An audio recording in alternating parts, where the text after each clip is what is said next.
490 BCE Persian empire के राजा Darius ने Greece में आक्रमण कर लिया। ग्रीस का कैपिटल एथेंस, यहाँ मौजूद कई मंदिर और हजारों मूर्तियां नस्तानाबूद हो गए और आने वाले कई सदियों तक ग्रीस का बच्चा बच्चा पर्शियंस के खून का प्यासा हो गया। 356 BCE मैसेडोनिया, ग्रीस के इस छोटे से कस्बे में एक बेटे ने जन्म लिया। नहीं, कोई मामूली बेटा नहीं, भगवान का बेटा सिकंदर। 334 BC सिकंदर ने इस छोटे से तिनके से अपना राज्य बढ़ाया, अपने देश का बदला लिया, पूरे पर्शियन एम्पायर को तबाह कर दिया और अब विश्व का नक्शा कुछ ऐसा दिख रहा है। 326 BC सिकंदर भारत की सीमा पर खड़ा है। अगला निशाना है भारत। भारत माँ का धन। पर अचानक वो मुंह फेर के अपने देश मैसेडोनिया वापस लौट जाता है। ये सारे पहलू काफी नजदीकी से जुड़े हैं इतिहास के सबसे बड़े योद्धा अलेक्जेंडर को राजाओं का राजा, शहंशाह बनाने में, भगवान बनाने में। अलेक्जेंडर का जन्म 356 BC में मैसेडोनिया के पेला शहर में हुआ। जन्म होते ही शहर के सभी लोग उसे ग्रीक भगवान जियुस का बच्चा मानने लगे और उसकी माँ ओलंपियास ने भी इसमें उनका कम साथ नहीं दिया। अब दुनिया के सभी पिताओं की तरह उनके पिता फिलिप II भी अपने बेटे को एक काबिल राजा बनाना चाहते थे, जिसके लिए उन्होंने उस वक्त ग्रीस में मौजूद सभी बेस्ट स्कॉलर्स के जरिए अलेक्जेंडर को ट्रेनिंग दिलवाई। इन सभी स्कॉलर्स में दुनिया के सबसे मशहूर फिलोसोफर एरिस्टोटल का भी नाम शामिल है, जिन्होंने सिर्फ 3 साल की ट्रेनिंग में अलेक्जेंडर के अंदर सब्र, खुले विचार और कूटनीति की ऐसी समझ पैदा कर दी कि उसने अलेक्जेंडर के राजनीतिक गुणों को और भी ज्यादा तेज कर दिया।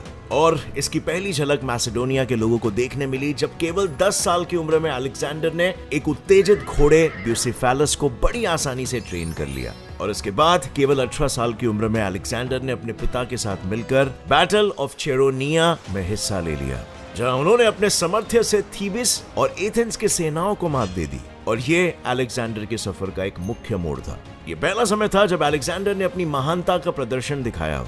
और इसके बाद जाहिर सी बात है, लोगों का उनमें मौजूद दिव्य विश्वास बढ़ता चला गया और इसी के साथ बढ़ता गया अलेक्जेंडर का अहंकार और पर्शियन साम्राज्य के प्रति नफरत। वहीं पर्शियन एम्पायर, जिसे दुनिया के नक्शे से मिटाने का सपना ग्रीस का हर बच्चा और उसके पिता ने देखा था, सो इसे हासिल करने के लिए अलेक्जेंडर ग्रीस में स्थित बाकी शहरों पर अपना रुतबा स्थापित करने लगा। और इसी दौरान उसने कई शहरों की आर्मी, वहां के नोबल्स, कमांडर्स, सबको मैसेडोनियन आर्मी के साथ मिलाते हुए अपनी तरफ करना शुरू कर दिया, ताकि जरूरत पड़ने पर इन सभी लोगों की वफादारी अलेक्जेंडर की तरफ हो। ग्रीस के शहरों को एक करने के बाद सिकंदर पर्शिया के दक्षिणी हिस्से में मार्च करने लगा और इसी दौरान उसका सामना हुआ पर्शिया के पहली आर्मी से। एक ऐसी आर्मी जो साइज में सिकंदर की सेना से दुगुनी थी, लेकिन उसके बावजूद सिकंदर ने उन्हें मार गिराया, सिर्फ अपनी युद्ध नीति और हिम्मत के बल पर। जाहिर सी बात है, ये अपने आप में एक बहुत ही बड़ी बात थी, जिस वजह से ये युद्ध सिकंदर की जीत की गाथाओं में बैटल ऑफ ग्रेनिशियस के नाम से अमर हो गया। और ऐसे ही राजाओं और उनकी सेना की अमर गाथाएं आपको इतिहास में मिलेगी, जिनके वर्णन को पढ़ने से ही आज के लोगों के रोंगटे खड़े हो जाते हैं। और जैसे कि आप जानते हो, वो इंसान जो इतिहास से नहीं सीखता है, उसे इतिहास की गलतियों को दोहराना पड़ता है। पर ऐसी किताबें आज के जमाने में पढ़ता कौन है? हमारी अलमारियों में पड़ी होती है धूल से लथपथ। आज के जमाने में हमारे पास 10 पेज का न्यूज़पेपर पढ़ने के लिए टाइम नहीं है। तो मैं लेकर आया हूँ आपके लिए कुकू FM ऐप, जहाँ स्टूडेंट्स टू स्टूडेंट्स, बल्कि बच्चे बूढ़े सभी के लिए 1000+ आवर्स की एजुकेशनल कंटेंट लाइब्रेरी है, जिन्हें आप ऑडियो फॉर्मेट में सुन सकते हो अपने लाइफ में, अपने बिजी लाइफ में मल्टीटास्क करते हो। इसके साथ ही इसमें और भी जॉनरास अवेलेबल है, जैसे self improvement, motivation, knowledge, financial education, history, science fiction और भी बहुत कुछ, जो सब आप हिंदी लैंग्वेज जैसी रीजनल लैंग्वेज में भी सुन सकते हो। And all of this is on 50% of. Description में दिए गए लिंक से आपको डाउनलोड करो, use the coupon code India, so click on the link in the description and go download now. और आप यूज कर सकते हो ये प्रीमियम सर्विस 199 रुपीज में फॉर अ ईयर। सुनेगा इंडिया तभी तो बढ़ेगा इंडिया, यही है इस रिपब्लिक डे का नारा। सो हरी नाउ, क्योंकि 29 ऑफ जैन के बाद ये ऑफर वैलिड नहीं है। इस युद्ध में अलेक्जेंडर को पर्शियन आर्मी की ताकत की एक छोटी सी झलक देखने को मिली, जिसके बाद उसने अपने मिलिट्री स्किल्स और कुटिल बुद्धि के इस्तेमाल से इस युद्ध में जीत अपने नाम की। इतनी बड़ी सेना से खुद की छोटी सेना होने के बावजूद सिर्फ अपनी बेहतर वॉर स्ट्रैटेजी और इंटेलिजेंस की मदद से। इस जीत के बाद अलेक्जेंडर ने एशिया माइनर के कई हिस्सों को अपने कब्जे में ले लिया और जहां वो नहीं पहुंच पाया था, उन शहरों ने खुद ही उसके सामने सरेंडर कर लिया। पर पर्शिया के एक हिस्से को अपने कब्जे में लेने के बाद भी उसने वहां के कल्चर को कभी खत्म नहीं किया। बल्कि उसने सभी पर्शियन कमांडर्स, लीडर्स और गवर्नर्स को उनकी ईमानदारी के बदले उन्हें अपने इच्छा अनुसार रहने की आजादी दी। इससे हुआ ये कि एरिस्टोटल की बिना जबरदस्ती किए दिल जीतने वाली सीख को अपनाते हुए अलेक्जेंडर कई सारे लोगों का दिल जीत चुका था, और इसे अलेक्जेंडर की कूटनीति और चालाकी ही कहेंगे कि जंग लड़ने के बाद भी उसने लोगों के दिलों में अपने लिए जगह बना ली और पर्शियन एम्पायर के सभी दक्षिणी हिस्सों को मैसेडोनिया के कंट्रोल में ला दिया। पर कहते हैं ना, शेर की प्यास पानी से नहीं बुझ सकती, और अलेक्जेंडर का मकसद तो पहले से ही पर्शियन आर्मी का विनाश था। अपने इसी मकसद को पूरा करने के लिए वो अपनी सेना के साथ पर्शियन आर्मी के सबसे अहम हिस्से की तरफ बढ़ने लगा, जहां उसका सामना अब तक की सबसे बड़ी पर्शियन आर्मी से हुआ। और ये मैं इसीलिए कह रहा हूं क्योंकि अपने एम्पायर को इतना बढ़ाने के बाद भी ये पर्शियन आर्मी अलेक्जेंडर के आर्मी से बहुत बड़ी थी।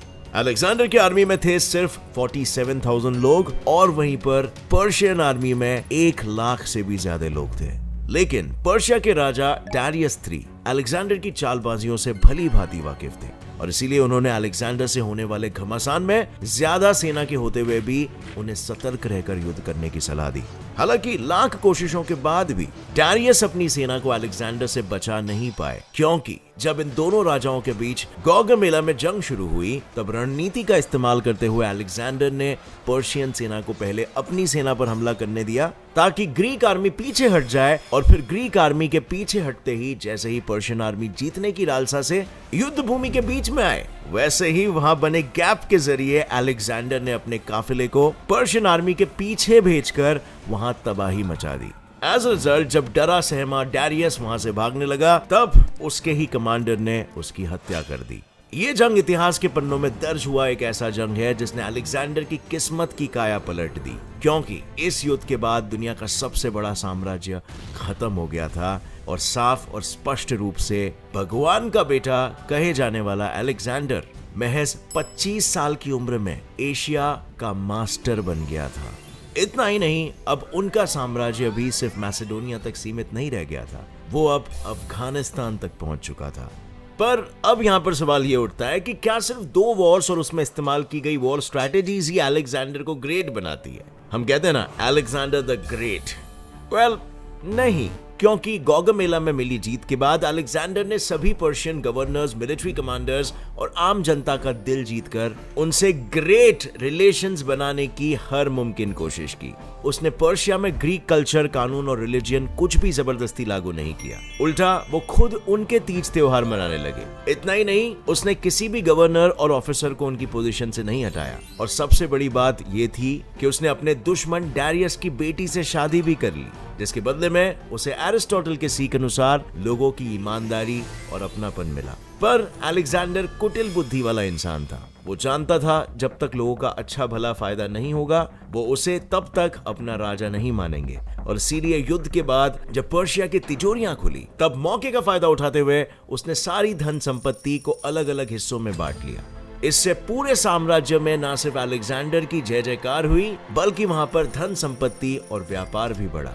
लेकिन सफलता की राह में पीठ में खंजर अपने ही मारते हैं, ये बात सिर्फ किताबी नहीं है, क्योंकि अलेक्जेंडर के इन स्ट्रैटेजीज ने चाहे पर्शियंस को खुश कर दिया हो, पर इससे उसकी ही सेना और कमांडर्स नाराज थे, और वो सभी मिलकर अलेक्जेंडर के ही खिलाफ षड्यंत्र रचने लगे। पर अलेक्जेंडर ने कच्ची गोटियां नहीं खेली थी। वो अपनी सफलता को रहकर इतने चौकन्ने रहते थे कि जैसे ही उन्हें अपने साथ होने वाले षड्यंत्र का पता चला, उन्होंने फौरन उस शख्स की हत्या कर दी। और ये बात और है कि जीत का नशा इंसान को किसी भी हालत में रुकने नहीं देता, और इसी नशे की लत अलेक्जेंडर को भी लग चुकी थी। तभी तो अपने लोगों से धोखा खाने के बाद भी वो रुके नहीं, बल्कि पर्शियन आर्मी के बाद उनकी नजर ईस्टर्न बॉर्डर्स के पार इंडियन सबकॉन्टिनेंट पर पड़ी, जिसकी वजह थी इंडिया की नेचुरल वेल्थ। और इंडिया के इसी वेल्थ पर कब्जा जमाने के लिए अलेक्जेंडर की सेना खाइबर पास को पार करते हुए इंडियन सबकॉन्टिनेंट तक पहुंच गई, जहां उनका सामना हुआ पौरव राज्य से,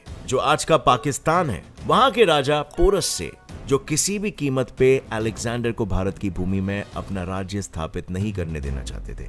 इसी वजह से दोनों के बीच जंग छिड़ गई। ये जंग अलेक्जेंडर की सेना के लिए अब तक की सबसे ज्यादा लंबी, मुश्किल और खतरनाक जंग थी, क्योंकि दुनिया के बाकी राजाओं ने अलेक्जेंडर की कुटिल बुद्धि के आगे अपने घुटने टेक दिए थे, लेकिन वहीं पोरस महीनों बाद भी हार मानने के लिए राजी नहीं था। हालांकि राजा की कड़ी मशक्कत के बाद भी उनकी जीत नहीं हुई, लेकिन उनकी युद्ध कला और उनके जज्बे ने अलेक्जेंडर को काफी प्रभावित किया, जिसके बाद उसने खुद पोरस को न सिर्फ इंडियन सब कॉन्टिनेंट में राज करने दिया, बल्कि भेंट स्वरूप उसने और ज्यादा राज्य भी दे दिया। लेकिन हैरानी की बात तो यह है कि जिस राजा को दुनिया में कोई हरा नहीं पाया, उसकी मौत 32 इयर्स की कम उम्र में हो गई। किंतु मरने के बाद भी उनका शरीर मानो हार मानने के लिए तैयार नहीं था, और इसीलिए तो मरने के 6 दिन बाद भी उनकी बॉडी डीकंपोज नहीं हो रही थी। दरअसल जून 323 BCE में अलेक्जेंडर बेबीलोन पहुंचे थे, जहां 10 दिनों के बुखार के बाद उनकी मौत हो गई, जिसके बाद उनके शरीर को जब दफनाया गया तब उनकी बॉडी 6 दिनों तक डीकंपोज नहीं हुई। हालांकि अगर इस पर मॉडर्न रिसर्चर्स की माने तो अलेक्जेंडर को स्ट्रोक की वजह से पैरालिसिस हो गया था, जिसकी वजह से उनकी बॉडी में ऑक्सीजन की डिमांड कम हो गई होगी, उनकी आंखों की पुतलियां बड़ी हो गई होगी और उनका सांस लेना लगभग ना के बराबर हो गया होगा। और क्योंकि तभी के वैद्य दिल की धड़कन की जगह सांसों को चेक करते थे, और इसीलिए हो सकता है कि उन्होंने अलेक्जेंडर को समय से पहले ही मृत घोषित कर दिया। इसका मतलब यह है कि अगर अलेक्जेंडर कुछ साल और जी जाते तो पूरी दुनिया में उनका साम्राज्य न जाने कहां तक फैला होता। चाहे कम उम्र में मरने की वजह से अलेक्जेंडर पूरी दुनिया पर राज नहीं कर पाए हो, लेकिन इससे इस बात को झुटलाया नहीं जा सकता कि सिर्फ उसी के वजह से ग्रीक संस्कृति की झलक हमें प्राचीन काल के हर हिस्से में देखने को मिलती है। यही नहीं, उनकी मौत के बाद उनका साम्राज्य भले ही खत्म हो गया था, लेकिन अगले 200 सालों तक इंडो ग्रीक किंगडम्स के जरिए ग्रीक इन्फ्लुएंस बरकरार रहा, जिसे हेलेनिस्टिक एज के नाम से भी जाना जाता है। और इसी वजह से ग्रीक भाषा भी मैसेडोनिया से 22,000 माइल्स की दूरी तय करते हुए इंडिया तक पहुंच पाई, और साथ ही इंडिया में किए गए उसके हमले के बाद ही सेंट्रल एशिया और वेस्ट के बीच ट्रेड रूट्स एस्टैब्लिश हो पाए।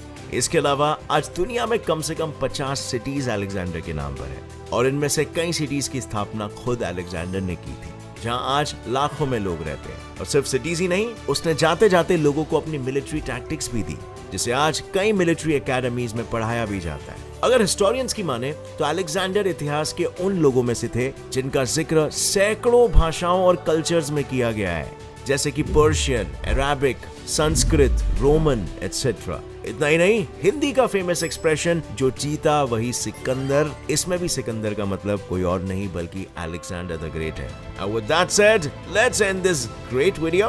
और आप फ्रेंड्स, जाने से पहले कुकू FM ऐप को डाउनलोड करना मत भूलना। डिस्क्रिप्शन में दिए गए लिंक से ऐप को डाउनलोड करो। Use the coupon code India, so go Hari now. अगर वीडियो पसंद आई तो एक लाइक जरूर ठोकना। ऐसे ही नॉलेजेबल वीडियोस देख के अपने ज्ञान को बढ़ाने के लिए gets it fly fact channel को अभी सब्सक्राइब कर लो और बेल नोटिफिकेशन को ऑन कर लेना, ताकि आगे आने वाली ऐसे इंटरेस्टिंग वीडियोस आप कभी भी मिस ना कर पाओ।